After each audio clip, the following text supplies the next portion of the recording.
Hi, Dan Hebeisen with Grace. Today we're talking about the Safe Side T3 voltage combination unit.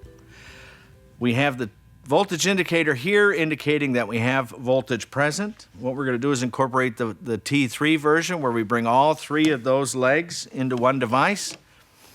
We take our non-contact voltage pen, go to a known source, verify that it is working. We come up and we measure that we have voltage at each of those three locations.